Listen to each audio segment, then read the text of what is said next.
अस्सलाम वालेकुम, मैं हूं रेहान तारिक और आप देख रहे हैं दास्तान। अवाम रियासत का इंतहाई अहम जुज़ है और जमहूरी माशरों में रियासती इदारे ताकत अवाम ही से लेते हैं। अवाम और रियासती इदारों के माबैन रिश्ता एतमाद ही पर मजबूत होता है, यानी किसी भी रियासती इदारे पर कौम का एतमाद ही उसकी कामयाबी की कुंजी है। रियासत के किस इदारे पर अवाम को कितना एतमाद है, ये जानने के लिए गैलप पाकिस्तान की जानिब से एक सर्वे किया गया, जिसमें अवाम से पूछा गया कि किस इदारे पर वो कितना एतमाद करते हैं। इसी बुनियाद पर यह अंदाजा लगाया गया कि किस इदारे की अवाम में कितनी मकबूलियत है। इस सर्वे के नताइज इंतहाई दिलचस्प हैं। सर्वे के मुताबिक न सिर्फ पंजाब बल्कि पूरे पाकिस्तान में मुनज़्ज़म और मकबूल इदारा पाक फौज है, जिसकी मकबूलियत 88% है। सर्वे से मालूम होता है कि अवाम को मीडिया और अदालतों पर 56% तक भरोसा है, ताहम अमूमी तौर पर सियासतदानों पर लोगों के भरोसे की सतह सिर्फ 39%, पार्लियामान पर 47%, इलेक्शन कमीशन पर 42% और पुलिस पर 54% तक है। भरोसे के लिहाज से मीडिया और अदालतों की रेटिंग और स्कोर बेहतर है और ये 56% तक है। सर्वे में सवाल पूछा गया कि आप इदारों के काम करने के अंदाज से किस हद तक मुतमईन या गैर मुतमईन है। फौज के मामले में इत्मीनान की सतह 88%, मीडिया और अदालतें 56%, election commission of Pakistan 42%, बल्दियाती हुकूमतें 51%, police 54%, पार्लियामान 47%, जबकि सियासतदान बहैसियत अमूमी 39% तक रहे। सूबाई सतह पर देखें तो पंजाब में फौज की मकबूलियत की सतह 90%, सिंध में 88%, केपी में 91%, जबकि बलूचिस्तान में 66% है। सियासी जमातों की हुकूमत और फौजी हुकूमत के ऑप्शंस को देखें तो सर्वे में लोगों के एक बड़े हिस्से का कहना था कि पीटीआई के मुकाबले में वो फौजी हुकूमत की हिमायत करेंगे। फौज का सियासत में किरदार होना चाहिए या नहीं, इस सवाल के जवाब में 32% का कहना था कि फौज का सियासत में बड़ा किरदार होना चाहिए, जबकि 31% ने कहा कि फौज का सियासत में बिल्कुल किरदार नहीं होना चाहिए। 5% ने इस सवाल का कोई जवाब नहीं दिया। दिलचस्प बात यह है कि नून लीग के 43% वोटर्स का कहना था कि फौज का मुल्की सियासत में बड़ा किरदार होना चाहिए, जब इस मामले में पीटीआई के 26% और पीपल्स पार्टी के भी 26% लोगों ने यही जवाब दिया। पीटीआई में 38% लोग चाहते हैं कि फौज का सियासत में कोई किरदार नहीं होना चाहिए। नून लीग में ये फीसदी शरह 21, जबकि पीपल्स पार्टी में 28% रही। सर्वे के नतीजे हैं कि सियासतदानों से कहीं ज्यादा एतमाद अवाम फौज पर करते हैं।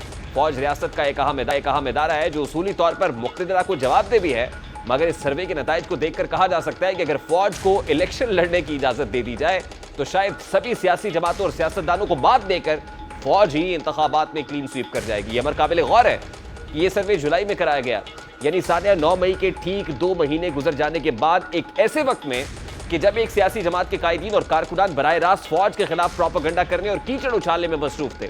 इसके बावजूद कि वो सियासी जमात खैबर पख्तूनख्वा और पंजाब में हुकूमत रखती थी, फौज को सबसे ज्यादा 51 मकबूलियत केपी और 90% पंजाब से मिली है।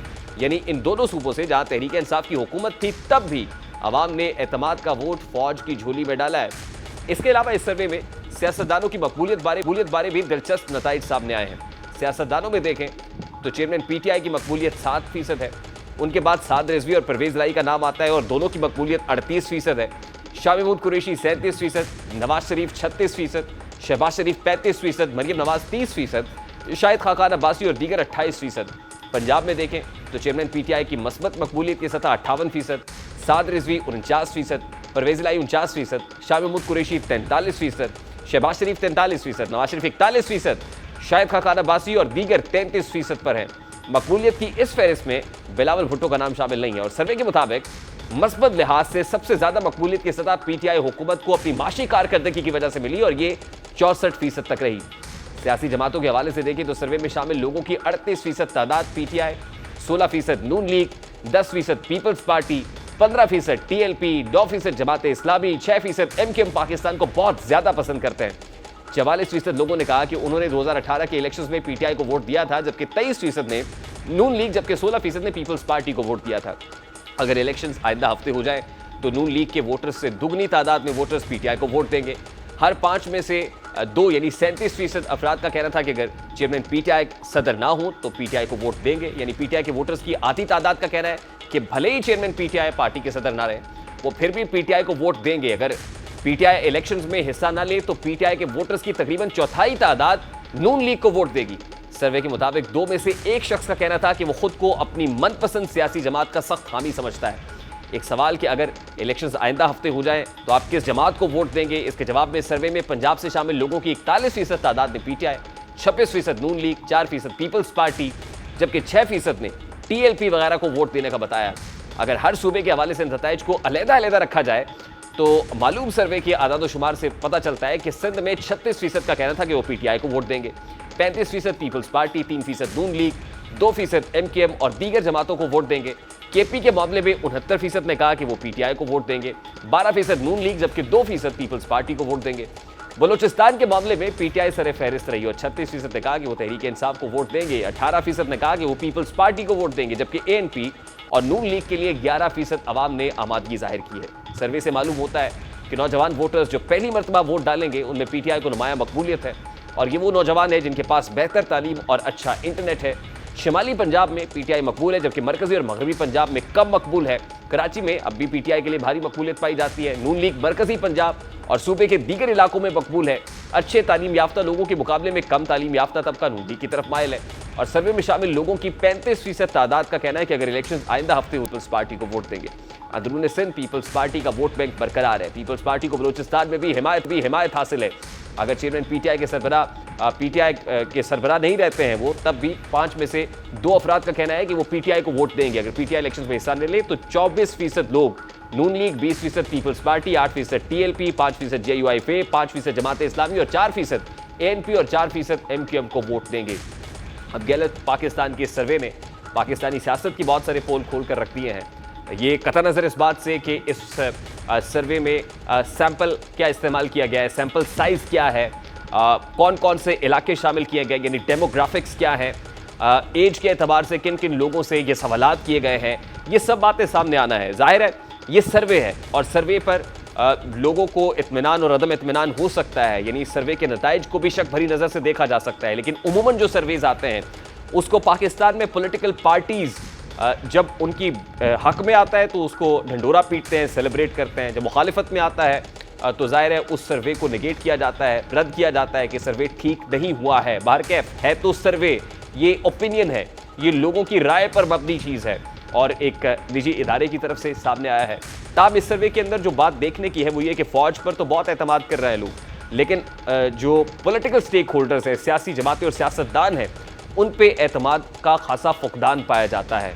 और जाहिर है ये over the period of time हुआ है।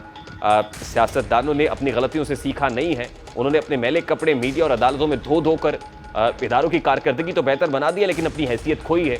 इस सर्वे में सानिया 9 मई के बाद भी जहाँ फ़ौज को मकबूल तरीन इदारा बताया गया है, वहीं पीटीआई भी मुल्क की सबसे बड़ी मकबूल जमात करार दी गई है। इस सर्वे में मुस्लिम लीग नून की मकबूलियत और कबूलियत का भी कच्चा चटा खोला गया है। ये वो वक्त है जब इस जमात के ताहयात कायद नवाज शरीफ मुल्क वापसी के लिए पर तोल रहे हैं और चाहते हैं कि वो चौथी बार भी वज़ीर आज़म बना दिए जाएँ, लेकिन अमली मैदान में मकबूलियत कुछ और ही बता रही है। यही वजह है कि मुस्लिम लीग नून 9 मई की आड़ लेकर पीटीआई को इंतखाबी मैदान से आउट करने पर भी तवज्जो मरकूज किए हुए। और आज ही पाकिस्तान मुस्लिम लीग नून के सीनियर रहनुमा राना सनाउल्लाह ने एक तकरीब से खिताब में ये कहा है कि ये मुजरिमान को इलेक्शंस लड़ने नहीं देंगे। अब ये इंतहाई इंपॉर्टेंट स्टेटमेंट है। राना सनाउल्लाह क्या कह रहे हैं, जरा उसकी एक झलक आपके सामने रखता है। टोले ने 9 मई बपा किया है, उन्हें जो है वो अपना जुर्म जो है वो फेस करना होगा। बेगुनाह है तो बरी हो जाए और अगर कोई गुनाहगार है तो उसको सजा मिलेगी। इस बुनियाद के ऊपर कि जी मैंने जो जुर्म किया है मुझे इसलिए माफ कर दिया जाए क्योंकि मैंने इलेक्शन लड़ना है, ये कोई कानून नहीं है। पाकिस्तान में नहीं, पूरी दुनिया में कोई कानून नहीं, क्योंकि इसने इलेक्शन लड़ना है तो लिहाजा जो है ना ये बाद में हिसाब किया जाए, इसे अब इलेक्शन लड़ने दिया। और ऐसा हम होने भी नहीं देंगे। जिन लोगों ने ये जुर्म किया है उन्हें ये हिसाब जो है वो देना होगा। ऐसा हम होने भी नहीं देंगे। और आपको याद होगा कि माजी करीब में भी राना सनाउल्लाह साहब ऐसा स्टेटमेंट दे चुके हैं कि या हम रहेंगे या वो रहेंगे। यानी वो नहीं चाहते कि पॉलिटिकल बैटल फील्ड में उनका राइवल हो, उसको पॉलिटिकल बैटल ग्राउंड से आउट करना चाहते हैं। सानिया 9 मई के मुजरिमान को इलेक्शन लड़ने नहीं देंगे, ये इंतहाई मानी खेज बात है। बात करेंगे इस वक्त पाकिस्तान मुस्लिम लीग नून मरकज़ी रहनुमा राना एहसान अफजल साहब ने हमें ज्वाइन किया है। अस्सलाम वालेकुम राना साहब, बहुत बहुत शुक्रिया आपके वक्त के लिए। राना सनाउल्लाह साहब के दिए गए स्टेटमेंट के ऊपर बात करेंगे, लेकिन उससे पहले ये जो गैलप पाकिस्तान का सर्वे है, इसके नताइज आपकी नज़र से गुजरे होंगे। फ़ौज पर तो, अस्करी इदारों पर तो अवाम अपना एतमाद ज़ाहिर कर रहे हैं, लेकिन सियासतदानों ने एतमाद खोया है और महज 39% एतमाद है सियासतदानों पर। Who is responsible for this? क्या सियासतदान रिस्पॉन्सिबल है या किसी और को इसका जिम्मेदार ठहराते हैं? देखें, पॉलिटिकल इंस्टेबिलिटी जो इस मुल्क में रही है, जो सियासत के मैदान में मुदाखलत रही है, और दान जो है वो आपस में चार्टर ऑफ इकोनॉमी या चार्टर ऑफ डेमोक्रेसी इन्हीं वजूहात की वजह से नहीं कर पाए। ये सारी वो वजूहात हैं कि लोग सियासतदानों से शायद उनके ऊपर जो एतमाद का लेवल है उसको हमें मजबूत करने की ज़रूरत है। तो पॉलिटिकल इंस्टेबिलिटी मैं नंबर 1 समझता हूँ। अब 2018 में ये मुल्क जो है उसके अंदर महंगाई भी कम थी, उसके अंदर ग्रोथ रेट भी अच्छा था, टैक्स कलेक्शन भी दुगनी हो चुकी थी 5 सालों में, दहशतगर्दी भी ख़त्म हो गई थी, सीपैक भी आ रहा था इस मुल्क में। लेकिन फिर इस मुल्क के साथ एक तजर्बा किया गया, एक्सपेरिमेंटेशन हुई जिसकी वजह से मुल्क डीरेल हो गया। तो जब इस तरह की इंटरवेंशंस होंगी तो जाहिर सी बात है जो जो जो जमहूरियत है वो उससे और मजबूत राणा साहब, आपको नहीं लगता कि सियासतदान भी इस तजर्बागाह के अंदर कैटलिस्ट का काम करते रहे हैं और ईंधन के तौर पे इस्तेमाल होते रहे हैं? समझौते, कॉम्प्रोमाइजेस, जिसको डील्स कहते हैं, फिर आजकल तो मदर ऑफ ऑल डील्स की बात हो रही है। तो ये डील्स भी तो, यानी अगर कोई मुदाखलत करता है तो मुदाखलत करने वालों के हाथ पे बैत भी तो सियासतदान ही करते रहे ना। नहीं, मैं बिल्कुल आपसे एग्री करता हूँ। ये आपकी बात ठीक है। जब सियासतदान आपस में बैठ के अपने मसाइल हल नहीं कर पाएंगे तो और उनको फिर कोई और यूज़ कर लेगा उस चीज़ को, उस डिवीज़न को, उसका फ़ायदा कोई और ले जाएगा, तो फिर यही होगा कि सियासत कमज़ोर होगी और जमहूरियत कमज़ोर होगी। तो मैं तो समझता हूँ कि जो स्टेक होल्डर्स हैं, सियासी जमातें जो हैं, उनको आपस में इकट्ठे काम करने की ज़रूरत है। गवर्नमेंट ऑपोजिशन को एक मिनिमल वर्किंग रिलेशनशिप होने की ज़रूरत है, जो एग्जिस्ट करता था 2008 से 18 में। बदकिस्मती से जो एक तीसरी पार्टी इंट्रोड्यूस कराई गई, वो इस मकसद से इंट्रोड्यूस कराई गई थी कि बाकी जो दो जमातें हैं उनको दीवार के साथ लगा दिया जाए। देखिए राणा साहब, हाउ इंटरेस्टिंग इज दिस ना, कि आप उस तीसरी पार्टी के इंट्रोड्यूस कराने का इल्जाम भी इस्टेब्लिशमेंट पे धरते हैं। वो जो तीसरी पार्टी इंट्रोड्यूस हुई और उसके बाद आजकल फ्लॉप भी हो गई, वो भी इसका जिम्मेदार इस्टेब्लिशमेंट को ठहराते हैं कि जो कुछ उनके खिलाफ हो रहा है वो इस्टेब्लिशमेंट की वजह से ज़ेर एहताम है। लेकिन इसके बावजूद, क्योंकि फ़ौज को उर्फ़-ए-आम में, लेट मी से दिस ब्लंटली, फ़ौज को उर्फ़-ए-आम में हम इस्टेब्लिशमेंट कह देते हैं, मुक़्तदिर इदारे कह देते हैं, तो उन पर तो अवाम का एतमाद बढ़ा है। और ऑन अ लाइटर नोट, अगर उनको इलेक्शन लड़ने की इजाज़त हो तो अवाम का एतमाद जिस कदर है वो तो क्लीन स्वीप कर जाएंगे, तमाम पॉलिटिकल पार्टीज़ को भी और पॉलिटिकल स्टेक होल्डर्स को भी बहुत पीछे छोड़ देंगे। लेकिन ये बिल्कुल ये सोचने की बात है कि जो सियासी स्टेक होल्डर्स हैं, जब वो आपस में मिल के काम ना कर पाएं और पोलराइजेशन इस हद तक बढ़ जाए, तो फिर लोगों की सोच जो है वो सियासत के ऊपर जो है एतमाद कम होता है। ये मैं इस बात से तो एग्री देखिए ना, करूंगा। आज ही एक स्टेटमेंट आया सर, आज ही एक स्टेटमेंट राना सनाउल्लाह साहब की तरफ से दिया गया है।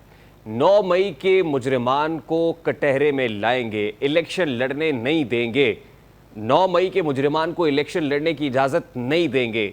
अब ये पॉलिटिकल स्टेक होल्डर, और फिर राना सनाउल्लाह का वो स्टेटमेंट भी कि या वो रहेंगे या हम रहेंगे, ये तो माजी करीब में वो कह चुके हैं। आज ही उन्होंने कहा है कि हम इलेक्शन ही लड़ने नहीं देंगे। तो ये आप, ये देखिए, जस्टिफाइड तो सर? या हम रहेंगे या वो रहेंगे, ये खान साहब की सियासत ने मजबूर किया इस तरह का रद्द अमल।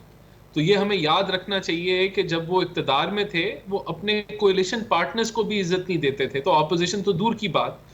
जब वो इक्तदार में थे तो उनके सदर, आज जो हालिया सदर हैं पीटीआई के, उन्होंने कहा कि वो उनके नैपी चेंज होते थे, वोट भी और लोग पूरे कराते थे, सेनेट में नंबर भी और लोग पूरे कराते थे, बिल भी और तो लोग सर पास फिर ये भी कहे ना कि अपनी एक दूसरे की पॉलिटिकल स्पेस को आपने खुद स्क्वीज किया है। आपकी पॉलिटिकल स्पेस उन्होंने स्क्वीज करने की कोशिश की, आपको ब्रीदिंग स्पेस नहीं दी। आज आप भी उनके साथ वही कर रहा है। मैं समझता हूं कि इस डिवीजन के साथ खेला गया, इसको भी फ्यूल किया गया। तो ये फिर भी रास्ता आगे का, अगर आपने जमहूरियत के ऊपर एतमाद कायम करना है, उसके दो ही तरीके हैं। चार्टर ऑफ डेमोक्रेसी रिन्यू होना पड़ेगा, आपको दोबारा से मिसाके जमहूरियत और मिसाके मईशत को पहली दफा करना पड़ेगा। पीटीआई के साथ भी, सबके साथ, सारे स्टेक होल्डर्स के साथ, लेकिन उनके साथ नहीं जिन्होंने फौजी तंसीबात जलाई, उनके साथ तो नहीं। पीटीआई है ना सर? हाँ, नहीं तो उनके साथ तो देखें, एक उनको अकाउंटेबिलिटी के अमल से गुजरना चाहिए, कोई लाडला भी तो नहीं होना चाहिए ना।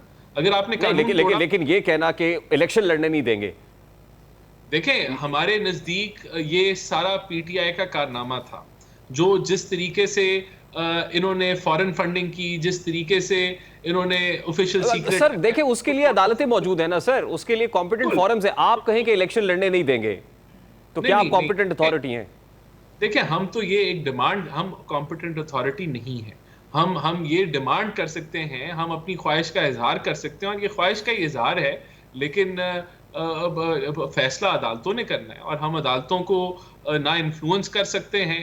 अदालतों ने न्यूट्रलिटी के ऊपर रहते हुए ना किसी को लाडरा करार देना है और ना किसी को बिला वजह जो है वो उसके साथ ज्यादती करनी चाहिए। तो देखिए ना सर, अभी तो उनका ट्रायल होना है। ये कहना कि 9 मई के मुजरिमान और फिर इलेक्शन अब मुलजिम है, ठीक है, मुजरिम अदालत डिक्लेयर करेगी, इलेक्शन लड़ना है नहीं लड़ना है ये भी कॉम्पिटेंट फोरम फैसला करेगा। देखिए ये तो, लेकिन ये तो सियासत है, हम अपना मौकफ पेश कर रहे हैं, हम तो समझते हैं कि वो now that's where the problem is ना sir. now let's agree sir, यही तो प्रॉब्लम है, ये सियासत है। और हम कहते हैं कि सियासत के सीने में दिल नहीं होता। सियासत इतनी बेरहम बना दी है सियासतदानों ने कि उसकी वजह से अवाम के अंदर भी एतमाद खो रहे हैं आप। तो आप ये रियलाइज करें ना कि जो उस वक्त वो कर रहे थे, जो गलतियां उन्होंने की, आप वो गलतियां दोहरा रहे हैं। देखें, नहीं, देखें, आपको फिर सारा आप इसका मुद्दा हमारे पे ना डालें। आप याद रखें कि जब वो कहते थे कि मैं जिहाद कर रहा हूं इनके खिलाफ, क्या अलकाबात उन्होंने, मीर जाफर, मीर सादिक, उन्होंने कहा कि मैं इन चोरों से बात नहीं करूंगा, तो ये सारी जो रुकावटें पैदा की उन्होंने की और पीटीआई ने की। और अब देखें क्या हम जो है इस तरह के लहजे को, जो पोलराइजेशन हुई, जो बदतमीजी का कल्चर हुआ, जो यहाँ मदीना तक पाक जमीन के अंदर जो है नारे लगे और वहां जो है वो हुलिगनिज्म हुआ, वहां चोर चोर के नारे लगाए गए, तो ये पूरी जो मुहिम चलाई एक कल्चर को तबाह करने में, तो फिर ये उसका रिएक्शन है। ये बदकिस्मती है कि क्या हुआ राणा साहब की पॉपुलैरिटी में, तो इस सर्वे के अंदर भी वो आपसे कहीं आगे नजर आ रहे हैं। मतलब चेयरमैन पीटीआई पॉलिटिकल फिगर्स में सबसे ज्यादा पॉपुलर है इस सर्वे में। देखिए, मैं नहीं समझता कि सर्वे जो है वो ये कोई बिल्कुल एक्यूरेट है या ये अवामी उमंगों को जो है ट्रांसलेट कर रहा है। ये तो अब इलेक्शन जो है वो असल सर्वे होगा और उसमें पता चलेगा। और इलेक्शन आप लड़ने नहीं देंगे उनको? देखिए, ये तो अदालतों ने डिसाइड करना है। हम अपनी ख्वाहिश का जरूर इजहार कर सकते हैं। हम समझते हैं कि वो मुजरिम हैं। उन्होंने ऑफिशियल सीक्रेट एक्ट को भी तोड़ा, करप्शन में भी वो सबसे आगे थे और इसी तरीके से फॉरेन फंडिंग के केस और दीगर केसेस जो उनके खिलाफ हैं, उनके फैसले अगर न्यूट्रलिटी के साथ होंगे तो वो इलेक्शन नहीं लड़ पाएंगे। ये हम समझते हैं और बाकी जो है वो फैसला अदालतों का। और आप ये समझते हैं कि इस सर्वे में ये कहना कि चेयरमैन पीटीआई की पॉपुलैरिटी मोर देन 50% है, इवन मोर देन 55% है, और नवाज शरीफ साहब की जो पॉपुलैरिटी वो 37% है, ये बिल्कुल सरासर झूठ है, ये गलत है?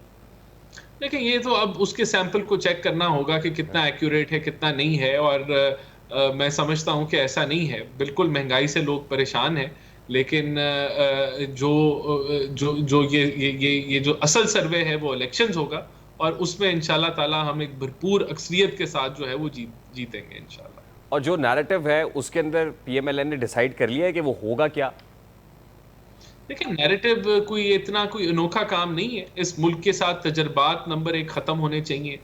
जो इंटरवेंशंस करके 10-10, 11-11 साल के मंसूबे थे कि हमने एक जमात और एक आदमी को नाफिज करना है, जो कि नाअहल निकला, तो इस तरह की मुदाखलत जो है वो नामंजूर है।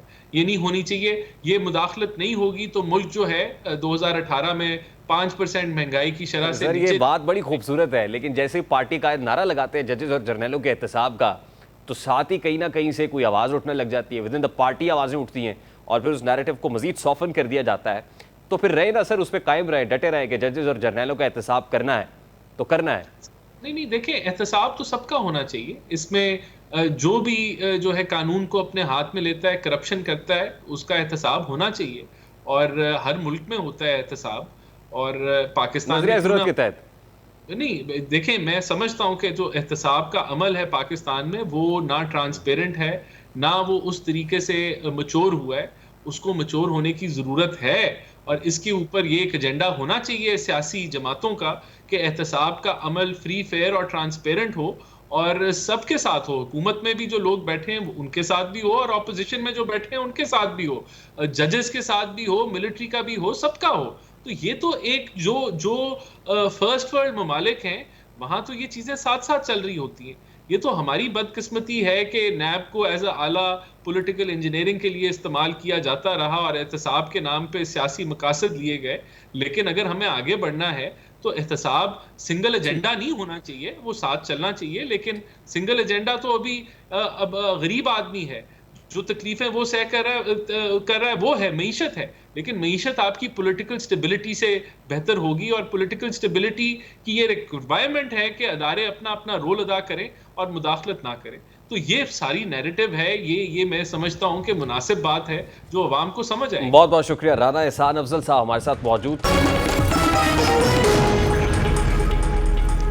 इलेक्शन कमीशन ऑफ पाकिस्तान ने नई डिजिटल मरदमशुमारी की बुनियाद पर हल्का बंदियों की फहरिस्त जारी कर दी, और इस फहरिस्त पर जमातों की जानिब से एतराज़ात उठाए जाते हैं या नहीं, ये तो कुछ ही दिन में मालूम हो जाएगा। लेकिन इस अमल से ये ज़रूर मालूम हो रहा है कि इलेक्शन कमीशन जनवरी से पहले भी इलेक्शंस के लिए तकरीबन तैयार है। इलेक्शन कमीशन ऑफ पाकिस्तान की तरफ से 17 अगस्त को जारी करदा असल हल्का बंदी शेड्यूल के तहत इब्तदाई हल्का बंदी की मश्क 7 अक्टूबर को मुकम्मल की जानी थी, और हल्का बंदी की इब्तदाई तजावीज़ रिपोर्ट के साथ 9 अक्टूबर को शाया की जानी थी। ताहम 1 सितंबर को इलेक्शन कमीशन ने हल्का बंदियों की मश्क की टाइम लाइन्स को तकरीबन 14 दिन तक कम करने का ऐलान किया था, ताकि इस अमल को 14 दिसंबर की बजाय नवंबर को मुकम्मल किया जा सके। लेकिन अब इलेक्शन कमीशन ने यह मश्क भी अपनी दी गई टाइमलाइन से पहले ही मुकम्मल कर ली है। नई हल्का बंदियों और इसकी सूरत में हाल में कौमी और सूबाई असम्बली की जो नशस्तें उनकी बात की जाए तो नई हल्का बंदियों से कौमी असम्बली की सीटें 272 से कम होकर 266 हो गई हैं। पंजाब असम्बली की कुल नशस्तों की तादाद 297 बरकरार है। सिंध असम्बली की कुल जनरल नशस्तों की तादाद 130 है। केपी असम्बली में कुल उमूमी नशस्तों की तादाद 115। इसी तरह बलूचिस्तान असम्बली की नशस्तों की तादाद 51 हो गई है।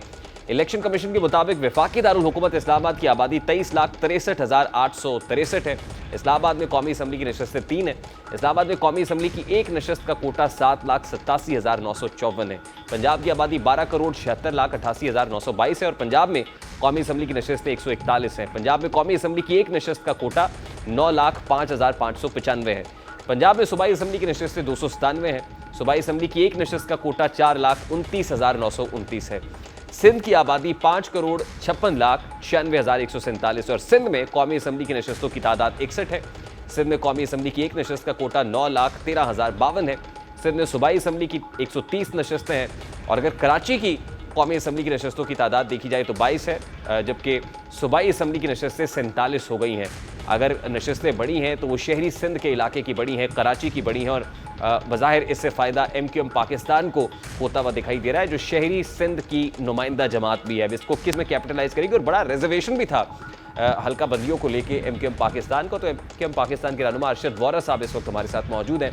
अस्सलाम वालेकुम अरशद वोरा साहब, बहुत बहुत शुक्रिया आपके वक्त के लिए। नई हल्का बंदियों की जो तफसीलात है वो जारी कर दी गई है, और उसके अंदर जो शहरी सिंध के इलाके हैं उसमें जिस तरह की सीटों के अंदर जो है वो इजाफा दिखाई दे रहा है। तो लगता यूँ है कि जो बल्दियाती इंतखाबात के अंदर मामला हुआ MQM के साथ, अब MQM ने वो हिसाब सूद समेत वसूल कर लिया है पीपल्स पार्टी से।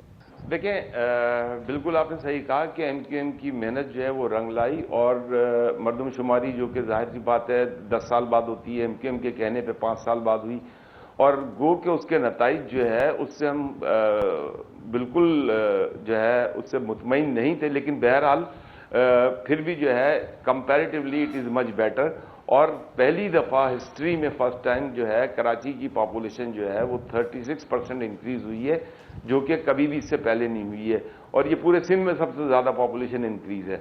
तो ये एक गुड साइन था, जिसकी वजह से जो है कराची की सीटों में कराची की कौमी असम्बली की एक सीट बढ़ी है, कराची की सूबाई असम्बली की 3 सीटें बढ़ी हैं।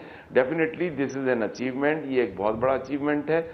जहाँ तक बात है हल्का बंदियों की, तो देखें अभी जो हल्का बंदियों की नई हल्का बंदियों की जो रिपोर्ट आई हैं वो रिपोर्ट बज़ाहिर, अभी मैं उस पर हतमी कोई रिमार्क्स नहीं दे सकता या उस पर कमेंट नहीं कर सकता, but on the face of it जो अभी नज़र आ रहा है वो एज इट इज़ जो पुरानी हल्का बंदियाँ थीं जिस पे हमें काफ़ी इख्तलाफात थे, वही हल्का बंदियाँ रिपीट कर दी गई हैं। क्योंकि अब जब सीट भी बढ़ गई है, 3 सूबाई असम्बली की सीटें बढ़ी हैं, हल्का बंदियों को जो मुत्तहदा कौमी मूवमेंट ने रिकमेंडेशंस दी हैं वो रिकमेंडेशंस उस बेस पर दी हैं जिस बेस पर पूरे पाकिस्तान में हल्का बंदियाँ होती हैं। अगर आप कराची को डिफरेंटली ट्रीट करेंगे और फिर कराची को उसी तरीके से जो है वो कहीं पे, नहीं देखिए, MQM पाकिस्तान शहरी सिंध की नुमाइंदा जमात है, और नेशनल असम्बली की एक जैसे 22 सीटें हो जाना, सूबाई असम्बली की 47 सीटें हो जाना, बज़ाहिर तो यही लगता है कि जो कुछ बल्दियाती इंतखाबात के अंदर हो रहा था और उस वक्त हल्का बंदियाँ थी, तो ये तो MQM पाकिस्तान ने सूद समेत पीपल्स पार्टी से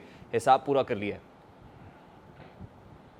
जी बिल्कुल आप सही कह रहे हैं। इवन बल्दियाती इंतखाबात में भी आप अगर देखें जिस बेस पर बायकॉट किया था, इमीडिएटली आफ्टर दैट जो है आपके जो लोकल बॉडीज के इलेक्शन हुए थे उसमें आप ये देखें तकरीबन नॉट एग्जैक्टली तकरीबन 53 या 58 यूनियन काउंसिल्स एक्स्ट्रा काउंट हुई।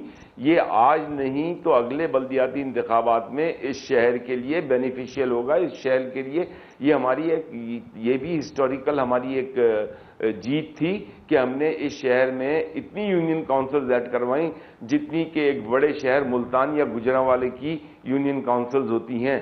तो ये यूनियन काउंसिल अगर मिस की गई थी जिसकी बेस पर हमने बायकॉट किया था और प्रेशर डलवाकर जिस तरीके से भी हमने ये ऐड करवाई है, this is also an achievement. You are very much satisfied with this और कोई अपील नहीं करेंगे हल्का बंदियों के ऊपर, कोई ऐसी उजरदारी नहीं है?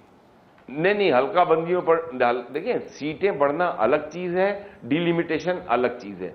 डिलिमिटेशन पे हमारे एतराजात हैं, हमारी जो टेक्निकल टीम है they are working on it, और हमारे अगर एतराजात जो भी हैं वो इंशाअल्लाह ताला 2-3 दिन में आपके सामने आ जाएंगे। इट्स नॉट ओनली कि हम जो है इलेक्शन कमीशन को देंगे वो, बल्कि इंशाअल्लाह ताला we will public it also, क्योंकि वक्त हमारे पास भी नहीं है, वक्त इलेक्शन कमीशन के पास भी नहीं है, और वक्त पाकिस्तान की आवाम के पास भी नहीं है। They are all looking forward. अच्छा देखिए, ये go for the election. For me मुझे ये लगता है कि बड़े माइनर रिजर्वेशंस होंगे, कोई मेजर रिजर्वेशन कम से कम एमक्यूएम पाकिस्तान का इसके ऊपर मुझे नहीं लगता कि कोई आएगा। और देखें अगला सवाल तो ये होगा कि जब इंतखाबात में एमक्यूएम जाएगी तो किस नैरेटिव के तहत जाएगी, और फिर एक तासुर ये भी है ना कि एमक्यूएम लंदन से अगर फैसला होता है तो वोटर भी एमक्यूएम का निकलता है और जाके पोलिंग बूथ्स तक भी पहुंचता है। अगर वहां से बायकॉट का फैसला होता है तो फिर एमक्यूएम पाकिस्तान जो मर्जी कर ले, जितनी मर्जी कोशिश कर ले, वोट बैंक नहीं होता आपका।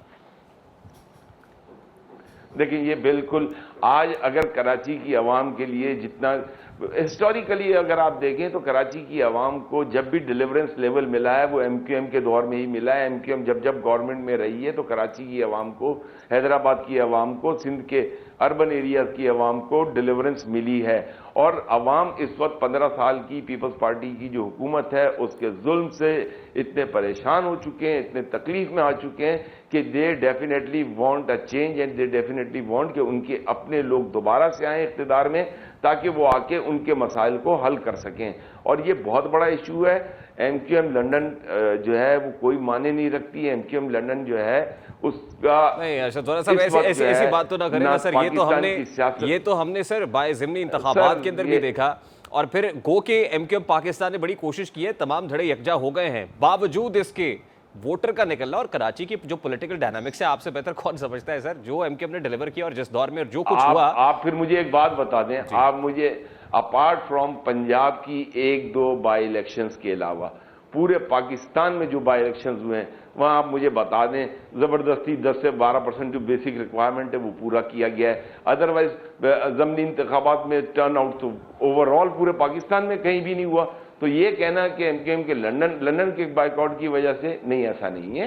देखें आपका जो है कोरंगी का इलेक्शन हुआ उसमें भी तकरीबन जो है 70-80 हज़ार वोट पड़ा है तमाम पार्टियों को मिला के।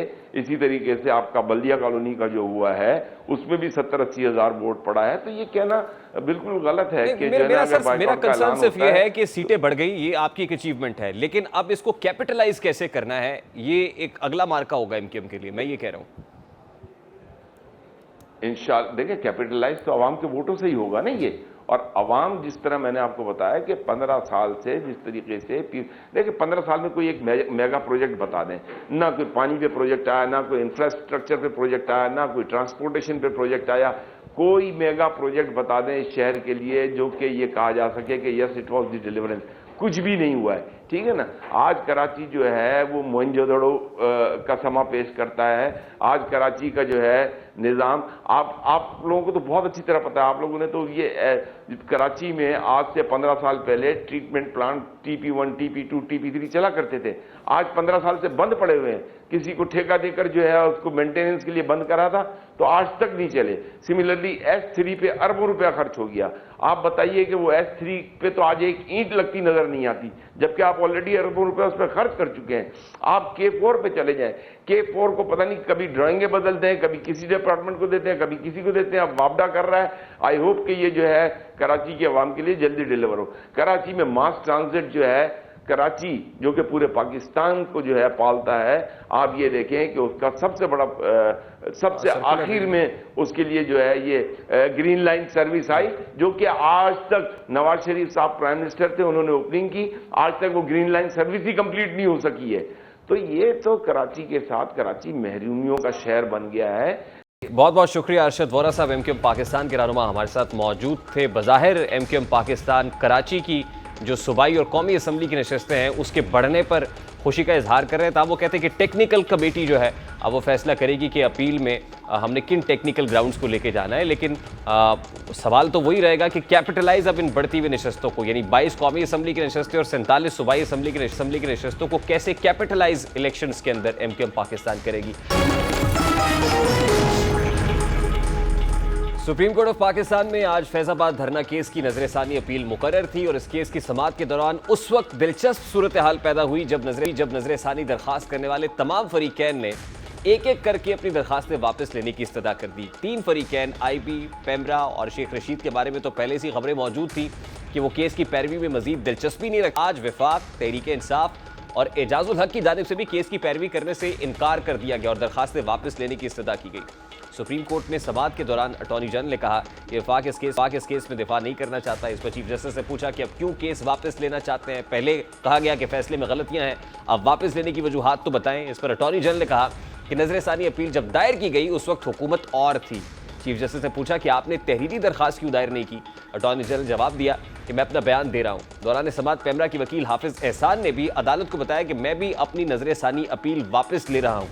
इस पर चीफ जस्टिस ने सवाल किया कि किसकी हिदायत पर वापस ले रहे हैं। समाअत के दौरान PTI ने भी दरखास्त वापस लेने की इस्तदा की और वकील अली जफर ने कहा कि हम PTI की दरखास्त की पैरवी नहीं करना चाहते। इस पर चीफ जस्टिस ने अली जफर से सवाल किया कि क्या आपको दरखास्त वापस लेने का इख्तियार है, अगर आप फरीक बनना चाहते हैं तो अदालत आपको इजाज़त देगी। अली जफर ने जवाब दिया कि नहीं, हम इस केस में फरीक नहीं बनना चाहते।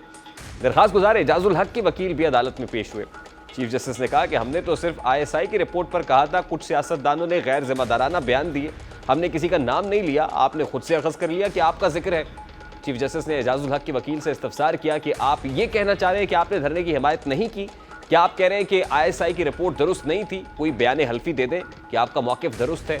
जिस पर चीफ जस्टिस ने रिमार्क्स दिए कि अदालती वक्त ज़ाया किया गया, मुल्क को भी परेशान किए रखा, अब आप सब आकर कह रहे हैं कि दरखास्तें वापस लेनी है। हम तो बैठे हुए थे कि शायद हमसे फैसले में कोई गलती हो गई हो।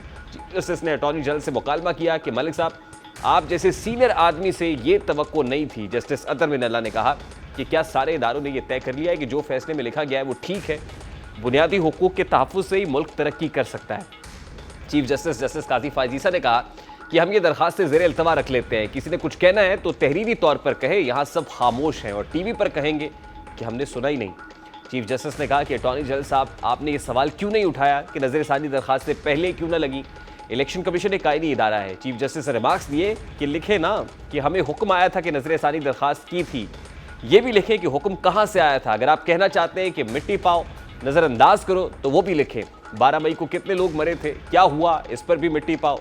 ये कहना ठीक नहीं होता कि नई हुकूमत या पुरानी हुकूमत, हुकूमत ही रहती है, पार्टी जो भी हो। चीफ जस्टिस ने कहा कि इलेक्शन कमीशन भी साबिका या मौजूदा नहीं होता है, ये इदारा है, हर एक का एहतसाब होना चाहिए, हम खुद से शुरू कर सकते हैं। सब सच बोलने से इतना क्यों डर रहे हैं, चंद के अलावा बाकी सब दरखास्तें वापस लेना चाहते हैं। अटॉर्नी जनरल ने कहा कि अदालत के फैसले पर अमल दरामद ही होना चाहिए। चीफ जस्टिस ने कहा कि बड़ी दिलचस्प बात है कि जिन्हें नजरसानी दरखास्त दायर करना चाहिए थी उन्होंने नहीं की। चीफ जस्टिस ने कहा कि तहरीक लब्बैक ने कोई नजरसानी दरखास्त दायर नहीं की, फैसला तस्लीम किया। मरहूम खादिम रिजवी की इस बात पर तारीफ बनती है। गलतियां सबसे होती हैं, गलतियां तस्लीम करना बड़ी बात है। और पेमरा को कहा गया था कि नजरसानी में या बोर्ड मीटिंग में फैसला हुआ। पाकिस्तान में यही चलता है कि हुक्म ऊपर से आया है। दौरान समाअत चीफ जस्टिस काजी फायजीसा ने फैजाबाद धरने के फैसले पर अमल दरामद से मुतालिक सवालात उठाए और कहा कि 12 मई को पाकिस्तानी सियासत में नई चीज़ कंटेनर्स मुतारिफ हुई। MKM आज यहाँ हमारे सामने आई ही नहीं। MKM के एक वजीर थे, आज उनकी तरफ से कोई नहीं आया। ताहम ये जो केस है इस पर समाअत मुलतवी कर दी गई है और तमाम फरीकैन को कहा गया है कि तहरीरी जवाबात जमा कराएं। अब तहरीरी तौर पर क्या जवाबात सामने आते हैं ये तो ज़ाहिर है अगली समाअत पर ही पता चलेगा। प्रोग्राम का वक्त अपने इख्तिताम को पहुँचे, आपसे मुलाकात होगी इंशाअल्लाह कल। अपना रखिए ख्याल, अल्लाह हाफ़िज़।